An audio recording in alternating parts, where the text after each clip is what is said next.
할렐루야. 오늘도 각 가정과 서서에서 새벽 묵상을 보고 계실 모든 성도님들을 예수님의 이름으로 축복합니다.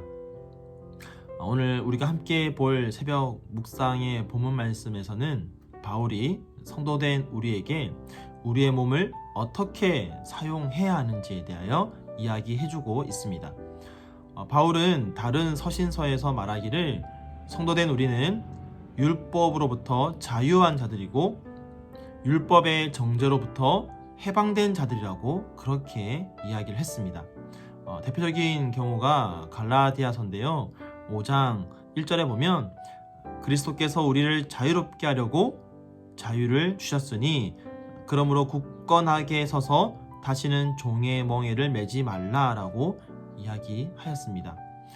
그런데 이 말을 오해해서 고린도 교회 교인들은 우리가 가진 이 자유를 우리가 마음대로 살아도 된다라고 그렇게 이해하는 사람들이 있었다라는 것이죠.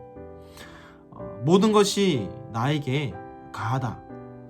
나는 모든 것을 다 할 수 있다. 나는 그 어떤 것으로부터도 제한을 받지 않는다라는 생각으로 마음대로 생활했던 것입니다. 그러다 보니 자연스럽게 그들의 생활은 방탕해지고 교회도 전체적으로 문란해지는 그런 안타까운 현실이 고린도 교회 안에 있었던 것입니다. 그래서 바울은 그 고린도 교회를 향하여서 특별히 그들이 가지고 있는 성적인 죄악에 대하여서 분명하게 말해줄 필요가 있었던 것입니다. 자, 그래서 바울은 이렇게 말하고 있습니다. 모든 것이 내게 가하나 다 유익한 것이 아니요 모든 것이 내게 가하나 내가 무엇에든지 얽매이지 아니하리라. 당시 고린도 교회의 교인들이 일반적으로 가졌던 생각, 모든 것이 내게 가하다라는 이 말에 덧붙여서 그들이 가지고 있는 자유는 모든 것을 다 할 수 있는 그런 자유가 아니라고 말하는 것이죠. 모든 것이 가하나 다 유익한 것이 아니고 그러므로 나는 모든 것에 다 얽매이지 않겠다라고 이야기하면서 그들이 가지고 있는 자유가 어떤 것인지를 가르쳐 주고자 하는 것입니다.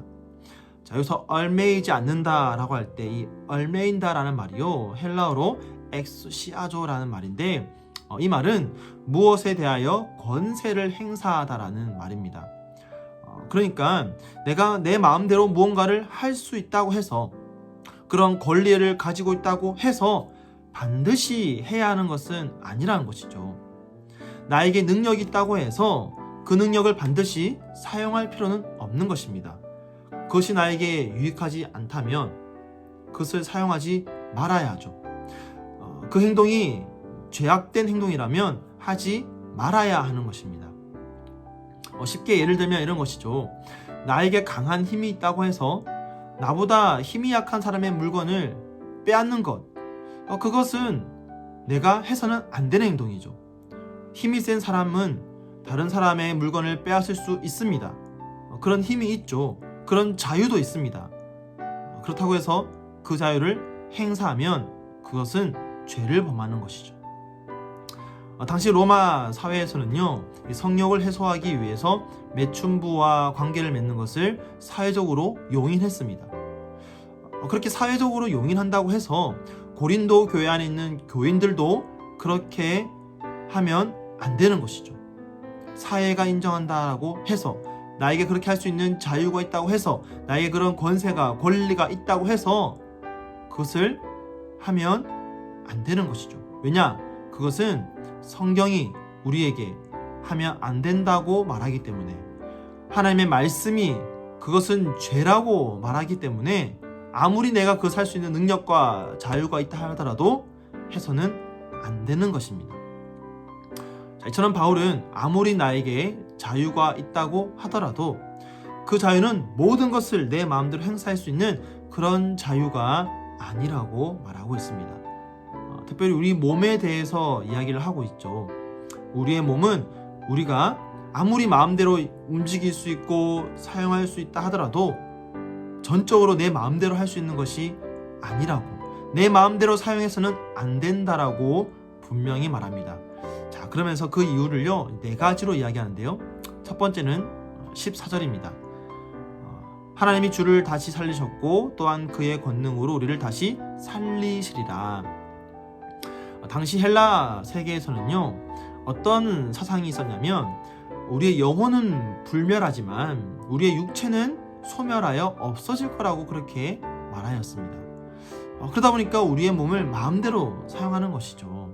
하지만 분명히 말하기를 바울은 우리의 성도의 몸은 부활의 때에 다시 살아날 것이라고 말합니다. 우리의 몸은 소멸하지 않고 부활의 때에 다시 살아날 것이라고 말하는 것이죠. 그렇기 때문에 그리스도의 부활에 동참할 그 고귀하고 거룩한 몸을 함부로 사용하고 음행을 저지르고 하는 것은 있을 수가 없는 일이라고 말하고 있습니다. 자, 두 번째 이유는요, 15절입니다. 너희 몸이 그리스도의 지체인 줄을 알지 못하느냐. 자, 여기서 지체라는 말은요, 헬라어로 멜레라는 단어인데요, 이 단어는요, 손, 발과 같은 신체의 일부를 가리킬 때 사용하는 단어입니다. 그래서 고린도전서 12장이나 에베소서 5장에서 이 그리스도의 몸으로서의 교회를 이야기할 때에 이 단어를 사용하고 있습니다. 자, 그러므로 바울은 지금 우리에게 무엇을 말하고 있습니까? 성도는 그리스도와 결코 분리될 수 없는 존재라는 것이죠. 왜냐? 그리스도의 몸이기 때문입니다. 그리스도의 몸으로서 손과 발과 같은 존재인 우리가 우리를 아무렇게나 사용해서는 안 되는 것이죠. 음란하게 사용해서는 안 되는 것입니다. 왜냐? 거룩한 그리스도의 몸이기 때문입니다. 자, 세 번째 이유는 19절입니다. 너희 몸은 너희가 하나님께로부터 받은 바 너희 가운데 계신 성령의 전인 줄 알지 못하느냐. 성도의 몸은요, 성령의 전입니다. 즉 성령이 살아계시고 내주하시는 곳입니다. 성령이 지금 우리 안에 살아계신데, 함께하고 계시는데 어떻게 우리가 우리의 마음을 함부로 사용할 수가 있겠습니까? 특별히 죄를 짓는 일에 어떻게 우리가 우리의 몸을 마음대로 사용할 수 있겠습니까? 그렇게 할 수가 없는 것이죠. 자, 마지막 이유는요, 20절입니다. 값으로 산 것이 되었으니 그런즉 너희 몸으로 하나님께 영광을 돌리라. 자, 여기서 사다라는 말은요, 헬라어로 아고라조라는 말인데요, 이 단어는 당시에 노예를 사고 팔 때 사용하던 단어입니다. 노예를 시장에서 값을 주고 사는 것이죠. 그렇게 죄의 종되었던 우리를 예수님께서 그분의 핏값으로 사셨습니다. 여러분, 죄의 종이었던 우리가요, 십자가의 그 보혈로 인하여서 예수 그리스도의 그 핏값으로 값을 치르고 산 존재가 되었습니다. 그렇게 주님은 우리를 자유케 하셨습니다. 그러므로 죄의 종이었던 우리가 예수 그리스도가 값을 치르고 사셔서 자유케 하셨으니 우리가 함께 기뻐하자. 여기서 끝나서는 안 되는 것이죠. 우리를 값주고 사신 그 주님께 우리의 몸의 소유권을 드려야 하는 것입니다. 그리고 한 걸음 더 나아가서 이제 우리의 몸으로 우리의 주인 되신 하나님께 영광을 돌리는 삶을 살아야 하는 것입니다. 여기에 말하는 이 몸이라는 것은요, 단순히 우리의 육체만을 말하는 것이 아니라 우리의 전 인격, 또 우리의 전 생애, 전 삶을 말하고 있는 것입니다. 자, 그렇게 우리는 우리의 전 인격으로, 우리의 삶으로 하나님께 영광을 돌리는 그런 삶을 위하여 우리의 몸을 사용해야 할 것입니다. 사랑하는 성도 여러분, 그렇다면 이제 우리의 몸을 어떻게 사용하시겠습니까?